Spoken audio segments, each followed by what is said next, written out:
नमस्कार, मैं हूं देवंकुर वधावन। राजस्थान तक के सभी दर्शकों का बहुत स्वागत है। अक्सर जब सरकारें संवेदनहीन होकर बेसुध पड़ जाती हैं, तो उसके तंत्र में शामिल मंत्री से लेकर विधायक तक और संतरी से लेकर बाबू तक बेलगाम हो जाते हैं। राजस्थान की कांग्रेस में शामिल क्या कुछ विधायक अभी इसी दौर से गुजर रहे हैं। मेरे पीछे आप जो तस्वीरें देख रहे हैं, इसमें जो ये व्यक्ति है, ये धौलपुर जिले के बाड़ी क्षेत्र का कांग्रेस विधायक है। नाम है गिरिराज सिंह मलिंगा। अपने आप को राजपूत मानते हैं।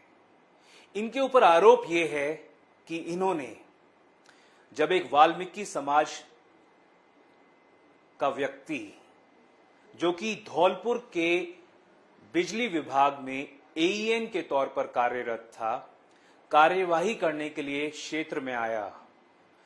आरोप यह था कि कुछ समय से बिजली का बिल अदा नहीं किया जा रहा था, तो कार्यवाही करने ये और इनके एक साथी वहां पर पहुंचे। उसके बाद विधायक जी ने अपने कुछ लोगों के साथ मिलकर, ऐसा आरोप है कि इनकी बुरी तरह से पिटाई कर डाली और इनको तब छोड़ा गया जब मान लिया गया कि ये तो मर चुके हैं। उसके बाद ये जयपुर के सवाई मानसिंह के अस्पताल के ट्रॉमा सेंटर में पहुंचे। इनके शरीर पर कम से कम 20 जगह फ्रैक्चर आ चुका था। मुख्यमंत्री अशोक गहलोत जब वहां पर पहुंचे तो उन्होंने तो कह दिया कि 6 जगह फ्रैक्चर आया है। पर आगे की बात सुनिए। चिंतन शिविर करीब था।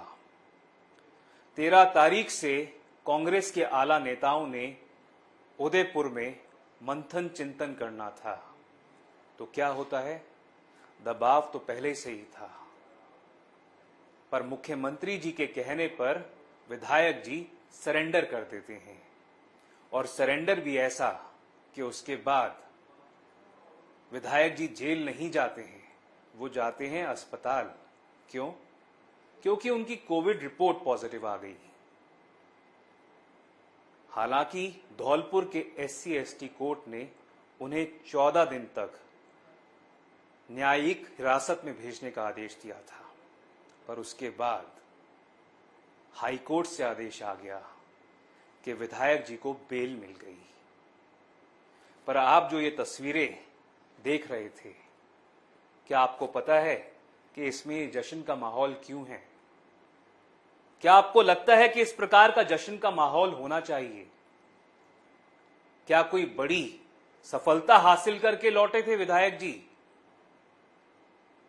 क्या उन्होंने कोई बहुत बड़ा कारनामा कर डाला था जिसके लिए उनकी पीठ पर शाबाशी दी जानी चाहिए थी, उनके गले में मालाएं पहनानी जानी थी? ऐसा क्यों हो रहा है? इसलिए हो रहा है कि विधायक जी जानते हैं कि मुख्यमंत्री अशोक गहलोत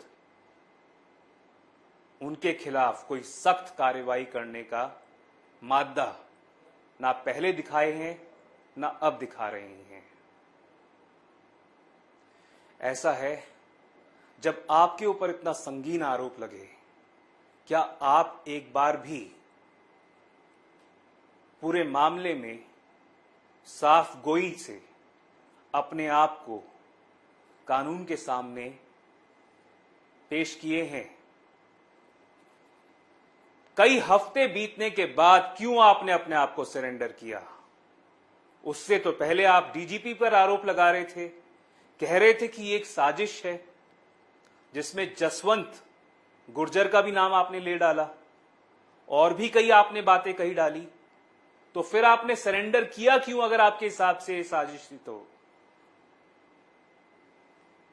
मुख्यमंत्री अशोक गहलोत द्वारा रची गई क्या यह पूरी कवायद थी कि आपसे सरेंडर करवाया जाएगा?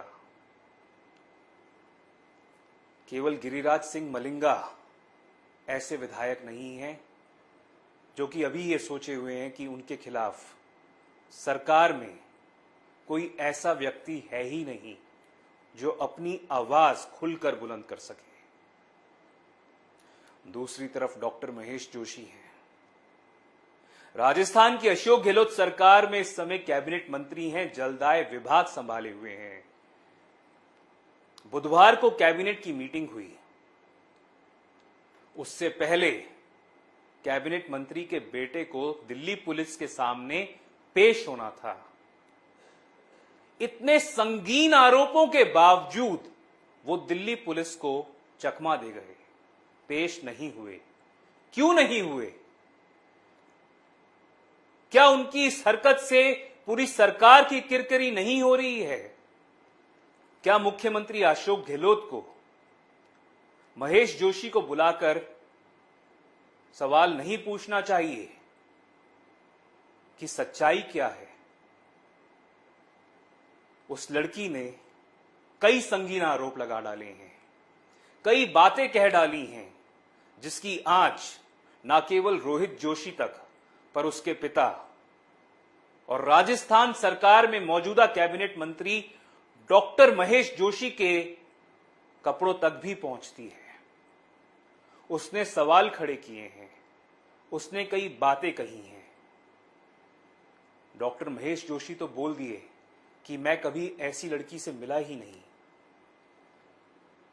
अगर नहीं मिले और आरोप झूठे हैं तो आपके बेटे ने दिल्ली पुलिस के सामने अपने आप को पेश क्यों नहीं किया? अपनी बात दिल्ली के सदर बाजार पुलिस थाने में 18 मई को 1 बजे पेश होकर क्यों नहीं रखी? आरोप उनके खिलाफ और भी कई हैं। कई लोग तो ये भी कहते हैं कि ये पहले भी कई महिलाओं के साथ, लड़कियों के साथ यौन उत्पीड़न कर चुके हैं। क्या इनका घड़ा भर चुका है? देखिए, सवाल कई हैं। सवाल महेंद्र चौधरी पर भी हैं, जो कि कांग्रेस के राजस्थान की सरकार के उप सचेतक हैं। सवाल यह है कि उनके परिवार के लोगों के ऊपर आरोप लग रहा है। जयपाल पूनिया, जो कि एक नमक व्यापारी हैं, उनके साथ महेंद्र चौधरी के परिवार की पुरानी लड़ाई बताई जाती है। नमक के खनन को लेकर यह लड़ाई कही जाती है कि लंबे समय तक चली आ रही थी। क्या उसी का परिणाम रहा कि जयपाल पूनिया को शार्प शूटर्स लेकर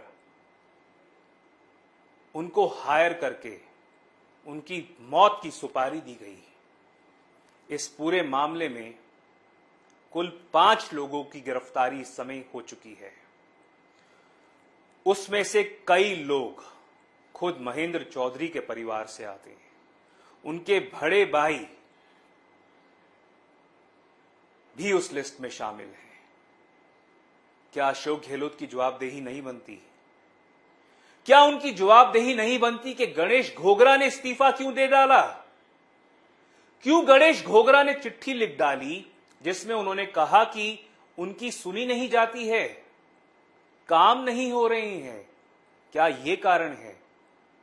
या फिर असली कारण वो एफआईआर है जिसमें उनका नाम आ चुका है? वो एफआईआर जो डूंगरपुर में तहसीलदार और एसडीएम को जबरन बंधक बनाने के मामले में दर्ज करवाई गई थी। ये जो विधायक हैं, ये बेलगाम नहीं हो चुके क्या गहलोत जी? क्या जो राज्यसभा के चुनाव होने वाले हैं उससे पहले आप इतना डर चुके हैं? क्या आप विधायकों पर लगाम कसने को तैयार ही नहीं हैं? क्या आपको लगता है कि एक एक वोट इतना कीमती हो चुका है कि आप विधायकों की नाराजगी मोल लेने के बिल्कुल पक्ष में नहीं हैं? अगर ऐसा है तो क्या चिंतन और क्या मंथन, क्या उदयपुर और क्या कांग्रेस का राज दरबार, क्या 10 जनपद और क्या जयपुर का सिविल लाइंस? अगर लोग ही त्रस्त हैं, अगर लोग ही पीड़ित हैं, तो आपको क्या सरकार बचाना मुमकिन लगता है गहलोत जी? राजस्थान तक के लिए मैं देवंकुर वधावन।